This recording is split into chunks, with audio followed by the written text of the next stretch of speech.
Now, when I started out about 10 years ago, I had one reference, which was the official Dutch government report, which stated that with certainty 65 and possibly 300 victims were in the Dutch East Indies. And at that time, in 1994, when the report came out, I was kind of shocked, because when you realize that over 300,000 soldiers had been stationed in the archipelago, and you had the Japanese Imperial Navy, who was in charge of one of the big islands, Sumatra, and also Borneo, and the rest of the outer territories. And when I say outer territories, I mean the Moluccan archipelago and also Dutch New Guinea. Then you realize that there's something wrong with the numbers.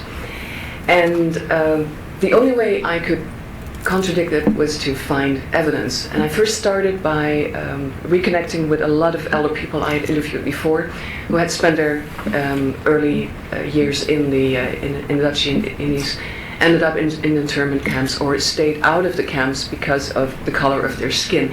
You have to understand that the majority of the largest number of Caucasian European citizens in the Dutch East Indies were interned by the Japanese.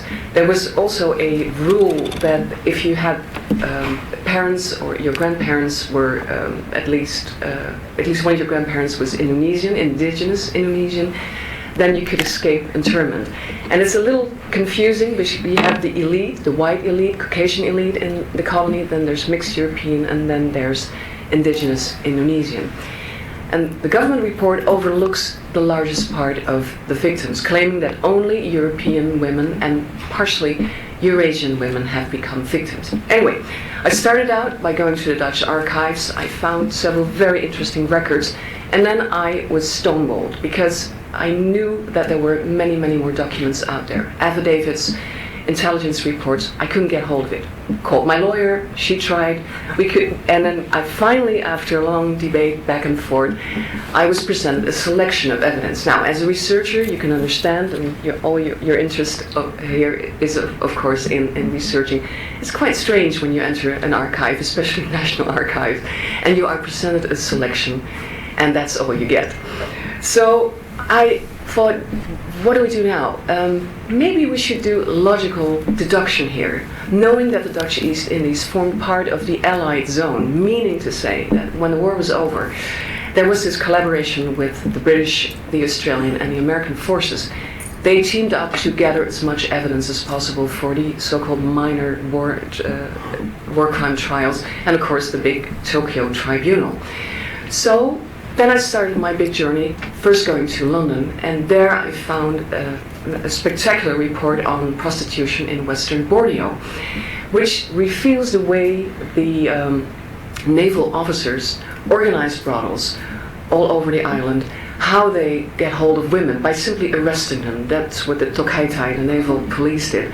You read about the household rules, the hours of operating, the fees per woman, and 3 guilders per visit, 5 guilders if an officer wanted to stay overnight.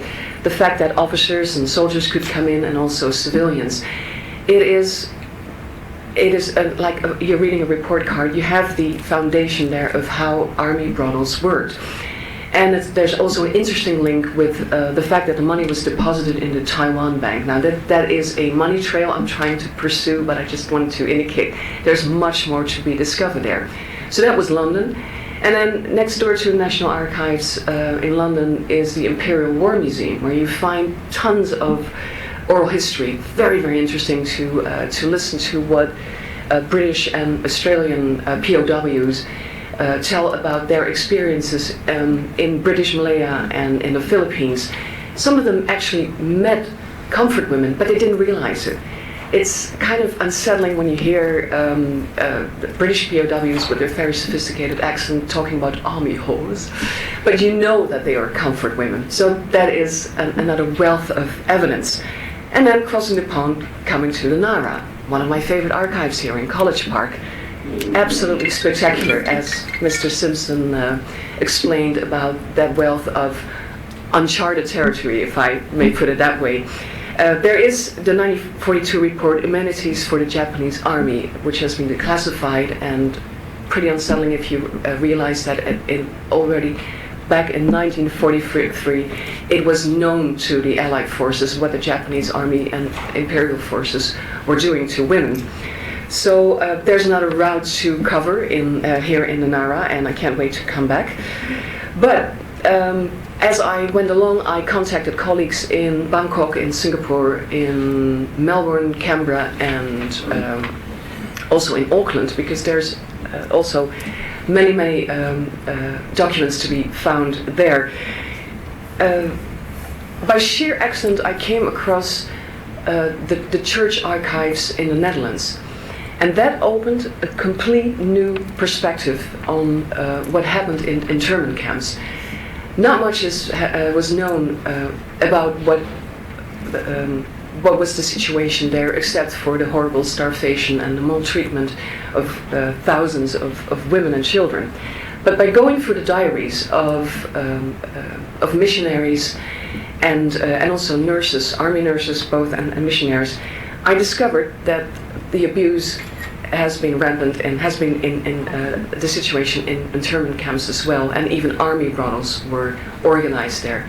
So I remember calling my editor and telling her about what I discovered, and she said, well, you know, for me it's a different perspective, because she wasn't that familiar with the matter, but she said, doesn't it make sense that when you have soldiers and officers guarding all the many internment camps throughout the archipelago, that they need their portion of comfort as well?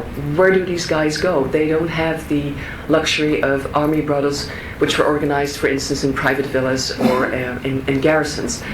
So that was a major bombshell discovery when I finally put everything together, and I finally found people who were willing to go on the record, confirming indeed that their mother, their aunt, and their sisters had been enslaved, to say, in these army brothels. It's, of course, a very shameful experience, and you can also almost feel, or you do feel, the pain that comes with it.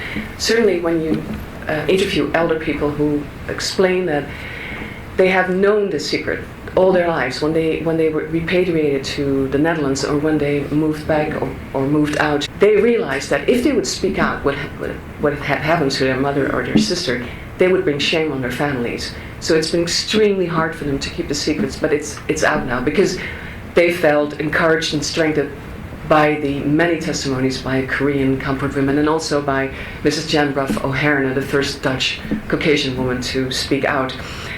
So another small point I'd like to add is that another blind spot came up, being the many orphanages in the Dutch East Indies.